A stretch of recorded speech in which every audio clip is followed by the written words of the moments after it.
Statistics Department, and I'll be talking mainly about our MS program and a little bit about the department and the PhD program. Hey, yeah, my name is Xiaofan Ran. I'm from Mathematics Department.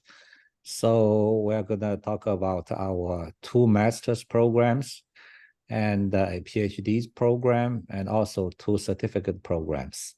And I also introduce our department to you, like the fields and the faculty. Hi, everyone. Thanks for tuning in. My name is Jakub Kostal. I'm the Associate Professor of Chemistry at GW and also a director of our Environmental and Green Chemistry program. And that's the program I'll be discussing. Thank you. Thank you. So just a quick overview. So I will talk about George Washington University, the Columbian College of Arts and Sciences, and then of course talk about the STEM programs that we offer here at CCAS, our upcoming funding application deadline for our master's programs, and then our faculty presenters will talk about their programs. And finally, we will open it up to questions and answers. So there is a Q&A box at the bottom of your screen. I know some of you have been using it, so you can go ahead and ask your questions in there. We will try to answer as many questions as possible. If there's anything we miss, I will share an email, so you, of course, can reach out to us if there's something we couldn't answer for you today. So we will go ahead and get started. So if you don't know much about George Washington University, so we are a medium-sized private university located here in the heart of Washington, D.C., the nation's capital. We have an extensive alumni network through all of GW of about 320,000 alumni over 150 countries. This creates a lot of being in DC and then having these alumni and connections create a lot of internship opportunities and career opportunities as well. Some of the more popular ones that you'll hear about are like Amazon, Smithsonian, Deloitte. So there's ample opportunities here studying here at within DC. We're also, because we're in DC, it's an urban campus. We have a robust metro system. So a question we get asked a lot is, you know, where do I live? Do I have to live on campus? The answer is no. DC is the DMV, as we call it, DC, Maryland, Virginia. The metro is connected throughout those 3 areas. And so you can live, you don't have to live right on campus. You don't necessarily need a car either, depending on where you live. There's a metro stop right on campus, so you will have access. And it's an international city. Of course, it's the nation's capital, so there's people from all over the world. And a little bit about the Columbian College, or CCAS as we call it. So it's the oldest and largest school at GW. We have about 8,000 undergraduate and graduate students. About 30% of those students are international. We have 28 research centers, nearly 500 full-time faculty. Of those 320,000 alumni, 80,000 are CCAS alum. And then we have about 90 plus graduate programs, and many of them are STEM designated, which we'll get to here shortly. So here are some pictures of DC and our beautiful campus. It is winter right now here in DC, so it's not quite as sunny and beautiful, and the cherry blossoms aren't out yet, but we are looking forward to that soon. Again, here are some highlights of GW, and hopefully you've either visited DC or our campus, or you will, and you'll get to see some of this for yourself. Now, some of the STEM programs we offer here at GW. I won't read the full list, but it is here for you to look at. Like I said, we have about 90 plus programs, but these are our STEM designated programs. And so I will share a recording of this, and then also a list of our STEM programs following this webinar and in this week, so that you can kind of, if you're interested in any of these programs, you can go and look. The application requirements will be different for each program. So if you want to go through, contact the department or ask us any questions, we will be available for that. And just something to be aware of. So again, as I mentioned, our priority funding deadline is coming up. So for our master's programs, February 1st is the funding deadline. So to be considered for any of our merit-based awards, that includes like our Dean's Award, assistantships, for example, Global Leaders Award, all of that, you will want to have a complete application by February 1st. So a complete application includes having all your recommendation letters in, everything's received, and that application has been submitted by February 1st. After February 1st, the regular deadline is April 1st, but you're not going to have priority consideration for awards. So if there's anything available, then it might be awarded to you, but it's just you're not going to you're not going to have priority consideration for it. So do try to get that application in. I know we're coming up on it, so just something to keep in mind if you're thinking of applying or started an application. For master's programs that admit in the spring, the deadline for funding is October 1st. And then for our PhD doctoral programs, it's the same as the application deadline, which is typically December 1st or January. So I will now hand it over to our faculty to get into their program. So I'll hand it over to you guys. Okay, greetings everyone. I'm Tapun Naik. I am a faculty in the statistics department. I have been in the department for a long time, and I'm going to tell you very briefly about the department and our programs. So can you show the next slide, please? Okay, so we are one of the oldest department of statistics. Actually, we are the first department of statistics in a college of arts and sciences in the USA. The department was established in 1935. Currently, we have 16 full-time and 3 associate faculty. Associate faculty are actually full-time professors with primary appointments in some other departments within GW. Actually, 2 of them are in the School of Public Health and 1 is in the business school with the Decision Sciences department. We do have good collaboration and relationship with many of those other departments. We have a very strong and diversified research program. In this context, I would tell that our PhD students, they are actually publishing in top-tier statistics journals. Okay, the Journal of the American Statistical Association, Annals of Statistics, and so on.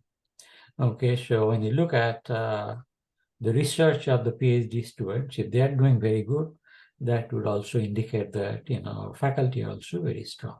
And indeed, we do have the faculty have received prestigious awards and grants and so on. We have a vibrant student community. We have about 70 graduate students. A little more than half are in the master's program, and the rest are in the PhD program. Because we are one of the oldest departments, we have a very long tradition of statistical education and research. And also, we have a very large alumni group, and they hold high positions in industry and government. Our alumni, more than one, actually have served as the president of the American Statistical Association. Okay, we have strong connection with the US Census Bureau, FDA, NIH, and other agencies. Okay, and also the Washington Statistical Society. So Washington DC is that's fine. Okay, Washington DC is a very interesting place to live in. Okay. You can go to the next slide, that's fine. Okay, but what I want to tell you is that I would not ask anybody to come to GW to study statistics just because it's a nice place to live in. Okay, but we actually have a strong advantage, our locational advantage from the professional perspective. And that is very important, and everybody should take note of that because all the leading agencies are in this area. And also the private companies, the Amazon, the defense industries, the biotech, IT, they all have very, very high presence in our neighborhood. Okay, our program goals, the MS program, we aim to prepare students to enter the workforce and also go into the PhD program in statistics and in related fields. Some students have gone into some related fields. So we try to prepare students for both. Those who want to go into PhD program, we prepare them in one way. And those who want to go into the workforce, they take a slightly different path. Our program is rigorous. We try to maintain a very good balance in theory, application, and computation. We have a couple of courses that are primarily theoretical, but most of the other courses are good balance. But we also have some courses on computational side. And the students actually can choose courses to fit their personal goals and ambition. Okay, we do give individualized advising. As the director of the program, I do meet with all the students, and students have easy access to me. Okay, our students actually get good opportunities to build leadership and communication skills. Okay, by doing work outside of the classroom. Okay, we have a student chapter of the American Statistical Association, quite active, and the students can actually participate in that. Okay, there are different learning clubs within the chapter, and also we have good connection with the Washington Statistical Society. They have mentoring service. Our students can actually sign up to get professional mentoring with by working professionals. Okay, so we have we provide very good assistance and coaching on the career coaching, and that is done at all different levels, at the department level, at the college level, and also at the university level. Okay, next slide, please. Okay, now about the degree requirements. For the MS degree, we have two options. Okay, one is just the MS in statistics. It requires 30 credit hours. Okay, it requires 2 core courses. Those are on probability and inference, and these are theoretical courses. The remaining 24 credit hours are all electives. So students can also take up to two courses from other departments. Okay, the Department of Biostatistics or economics or mathematics. Okay, they have to be related to statistics. Okay, so it's very highly flexible. And the other option is MS in statistics with a graduate certificate in data science. That requires 36 credit hours. The certificate program by itself requires 12 credit hours. So if one does these two separately, that would require 42 credit hours. But one can get both with 36 credit hours. That is because we double count 6 hours. Okay, in both the certificate and also in the master's program. Okay, so the next slide, please. Okay, this admission information, the prerequisites for getting into the master's program. We require knowledge of multivariate calculus, linear algebra, and formally at least two courses in statistics, including regression analysis. This is kind of the minimum requirement, but we expect students to come with a little stronger background, more courses in statistics, deeper knowledge of probability and statistics. For international students, we require the TOEFL or IELTS. Okay, GRE is not required. And the application deadlines are February 1st for priority funding, as Seth mentioned earlier. And just for admission, April 1 is the deadline. Spring admission deadline is October 1. Okay, next slide, please. Okay, so I want to talk about the recent placements. We have very good success in PhD program placement. Many of our students actually get admission in the PhD program, a high percentage. The rest actually go in the job market, and they have been finding jobs in all kinds of companies. And also you can see there are all kinds of industries. The Facebook and Amazon, these IT and big companies, Capital One, Morgan, JP Morgan Chase. These are, the finance industries, Pfizer, Merck, Novartis. These are actually pharmaceutical companies. Gallup, Ernst & Young, Westat, these are consulting companies. Then you have World Bank and all that, okay?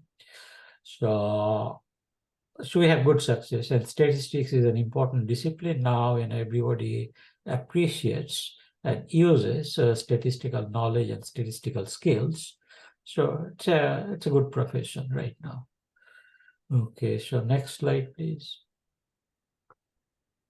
Okay, so here is about the further information. I am listing here actually 3 websites. The first one is a Columbian College website. Okay, that has a lot of good information. The second one is a website, actually more like a web page for the MS program, and that is actually residing within the statistics department website.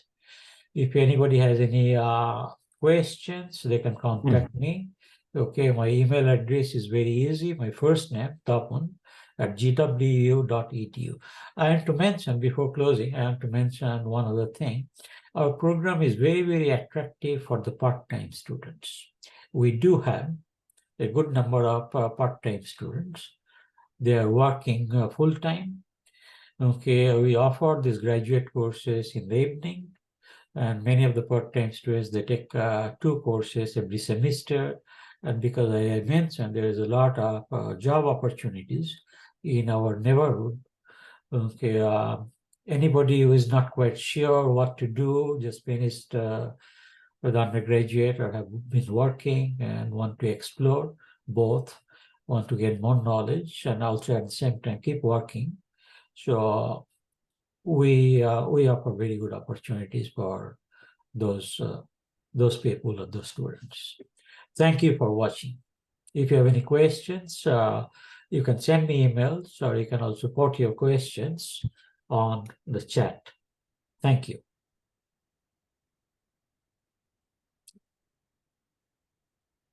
Okay, hello everybody. My name is Xiaofan Ran. Again, I'm a professor in mathematics. So I'm going to say a few words about our graduate programs. First, about our department. We have 18 full-time faculty members and also 10 plus part-time faculty. And we also have a few postdocs and a number of visitors. And at the moment, we have about 16 PhD students and 7 master students.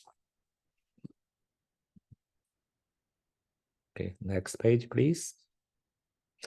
So because mathematics is a very large area, so we cannot cover all the branches of mathematics, but we do have a quite a big selection. So these are the areas that we have people working on. And we have expertise in these areas. Algebra, that's the one of all the branches of mathematics. Analysis, that's the other one. And then applied mathematics, and this one is, well, obviously it's more applied, where you use mathematical techniques to solve problems from different areas of science. And we also have a combinatorics and the graph theory. And this is related to algebra, but it's separate. It's also its own field.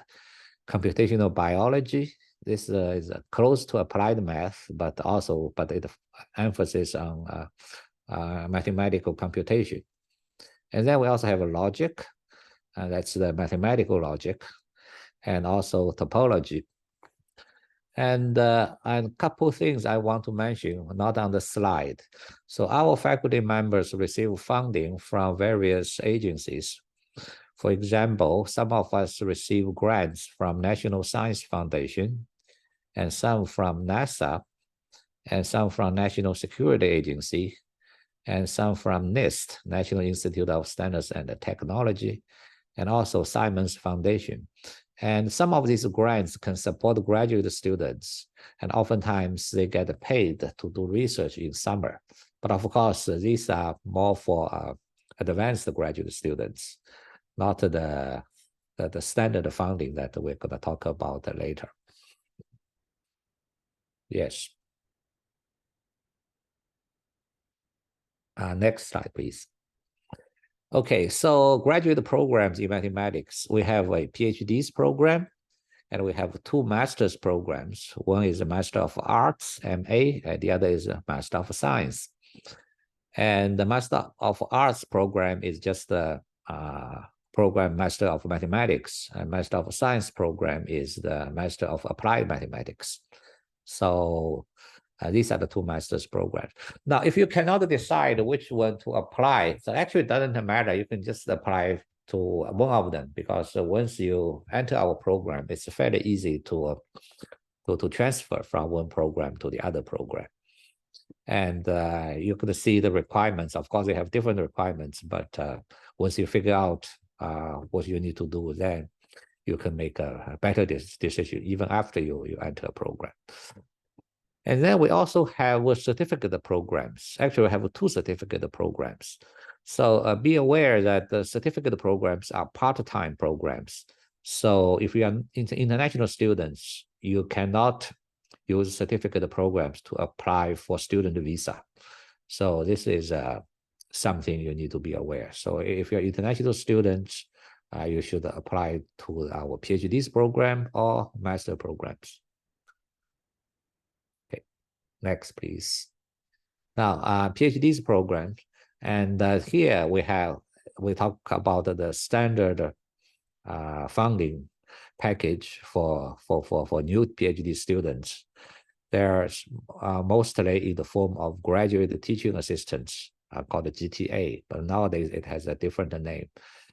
So GTA package is available for 5 years, and it can be extended to the 6th year.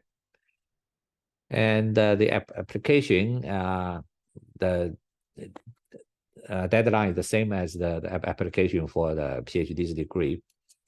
And a GTA normally teach a course, either a standalone course or a recitation session for a big lecture. So these are the two possibilities. And they also assist in a calculus lab, where they spend a few hours every week there. And they're also required to hold office hours, grade homework, and sometimes proctor and grade exams. So altogether, a GTA is expected to work for 15 hours per week. And then they get the full funding, including tuition benefit and a stipend. Right? Next, please. So career opportunities.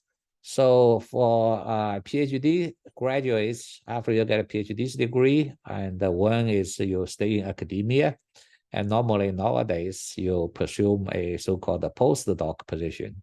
So this is it's like a faculty position, but it's temporary. So you work for a university as something like a professor for 2 or 3 years before you apply for a real professorship. And the real professorship starts at the tenure track level. So the lowest level is called the tenure track assistant professor. And then you go up from there, like associate professor and full professor. Or you can go to industry, where you can obviously work as a software engineer, a data analyst, a banker, a consultant, etc. And of course, here we should also mention government agencies, because we are in the DC area. There are many government agencies that hire mathematics graduates. And most obvious examples are the Federal Reserve Bank, the Treasury Department, World Bank, and IMF.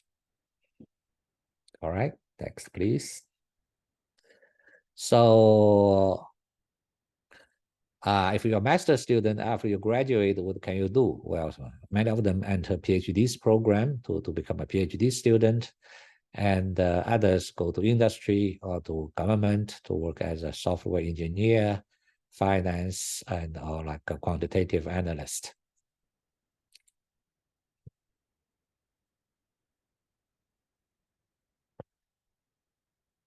Now, about the two graduate certificate programs. One is the graduate certificate program in mathematics. The other is called the graduate certificate program in financial mathematics. And these are part-time programs, so you only need to get 12 credit hours to graduate. And they are actually quite popular for people who work in industry and in government, because if you work in the government, very likely you would like to improve your math background so that you can apply to a PhD's program, a master's program in a quantitative field like economics. And if you want to do that, usually they want you to have a very solid mathematics background. So where can you learn math? Well, our graduate certificate program is a good option. And also the graduate certificate program in financial mathematics, if you are more interested in finance.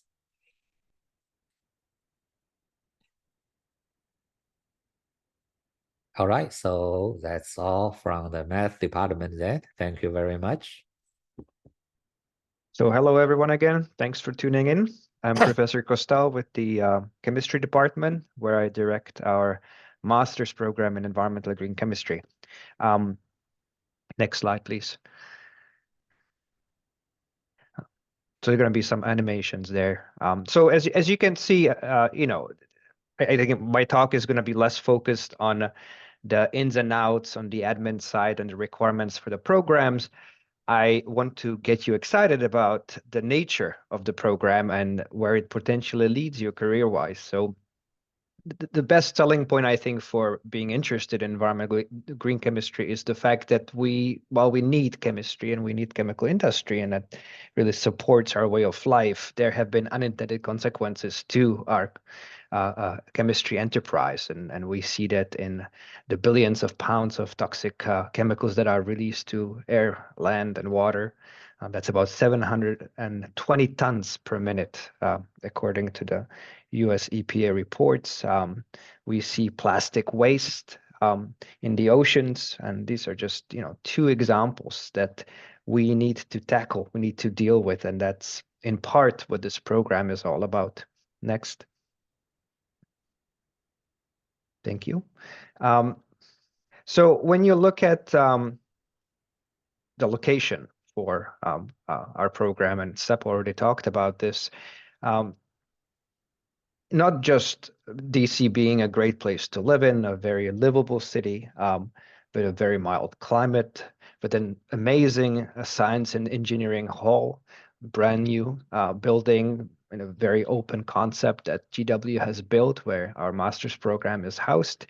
But the location itself in DC is really good for this particular program because all the key stakeholders in environmental sciences and sustainability and green chemistry are present in DC. That means the government agencies like US EPA, FDA, like NOAA, Department of Energy, but also the NGOs and the contractors to the government. So NRDC, for example, which is the Natural Resources Defense Council, or EDF, which is the Environmental Defense Fund, Greenpeace, and so on. So we work with all of these organizations, and being here, being able to make these connections in person is of immense value. The last graph that you see, sort of the graph that you see in the middle of that slide, is just to show you how green chemistry and sustainability jobs have risen over the past 20 years or so. I mean, they are on an upwards trajectory that exceed the growth in other professions. So it's a growth industry. It's a really exciting career track to explore. Next, please. Here's just a brief overview of the mission and the description of the program.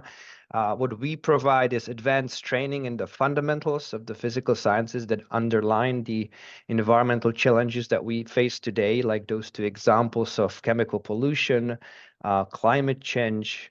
On the first slide, we prepare students for careers outside of research as subject area experts. Our graduates go into industry, go into government, NGOs or non-governmental organizations. A lot of them stay local. The program is very selective. We have about 3-to-1 student to faculty ratio, so you get a lot of hands-on experience working with faculty, both in class and out of the classroom. The requirements, again, this is all on our website, so you can look this up, but just very briefly, it's a 30-credit course, so roughly 2 years, which you can do full-time, depending on your engagement academically, but you can also manage it part-time, and many of our students have had part-time jobs or paid internships while being enrolled in the program. There are 6 core courses that are offered by the chemistry department, which focus on energy, environmental analytical chemistry, air, water, soil chemistry, industrial green chemistry, and chemical toxicology. And then there is a final course, which is a team-based capstone project that I'll talk about a little bit more on my subsequent slides. So those are the core courses, and then we have electives. Take usually 4 courses at 3 credits each, and you select those in consultation with the faculty. For the program, you see the faces of our faculty on the right. So we have 4 core faculty associated with the program. And we help you, figure out, in addition to these core courses, what are the best classes you can take in chemistry and public health, policy, international affairs, engineering, data science, management, to support your future career choices. And because GW is part of a consortium, you can take these classes at GW, but also at Georgetown and University of Maryland. So a lot to choose from. Quite exciting on the academic side. Thank you. Next, please. This just kind of showcases how integrated we are within the green chemistry sustainability space. We are part of the Sustainable GW initiative here at the university. We work very closely with Beyond Benign. I suggest you guys look this up. This is an amazing green chemistry NGO that focuses on bridging chemistry and toxicology in higher education. We are part of the Molecular Research Design Network out of Yale. We are part of the Sustainable Scientists Initiative, or NICI. We also collaborate very, very closely with the ACS, that's American Chemical Society Green Chemistry Institute, which is just a couple blocks away from us here. Next, please. Now, just to give you an example, I listed some of the core classes. The description of these you can find on the website, but I want to talk a little briefly about the capstone project. So this is the last project that the students would do before graduating. It's typically a team-based exercise, and I wanted to give you an idea of what type of projects you would be doing. So this is a list of our 2023 capstones. We had 3 different projects. The first one focused on environmental justice and equitable distribution of green chemistry in indigenous communities. This was in collaboration with the US EPA and SEAL. There was another group that worked on developing safer, waterproof, breathable textiles. That's a very exciting material coming out of a startup called Dimpora, which was started by former students from ETH Zurich in Switzerland. And the students worked, of course, with the research folks at the startup. They also worked with SaferMate, which is an investor firm that looks into sustainability-related startups and supports them in early development. They also worked with Patagonia as the potential sort of end buyer for this technology. Eastman, who manufactures a lot of plastics, including a lot of waterproof breathables, and NRDC, which is the Natural Resources Defense Council. here in DC. So a really broad spectrum of collaborators on a very exciting, very potentially transformative project. And the last one was a study on PFAS, or polyfluorinated substances, and their microbial degradation and environmental fate. And that was a study done in collaboration with USGS, which is the US Geological Survey. So as you can see, this is just the last class, but of course, a lot of the folks from these organizations that we work with come give guest lectures in our regular courses. So you get to interact with a very, very broad network of potential future employers. And in truth, a lot of our graduates have gone to work for these organizations after they get their degree, typically as sustainability managers. So there's a very clear career trajectory and a very practical and relevant outcome at the end of the academic journey that you would take here for 2 years. Next, please. I don't know if this is my last slide. That's it. Thank you. Thank you, everyone. So now I have been answering some questions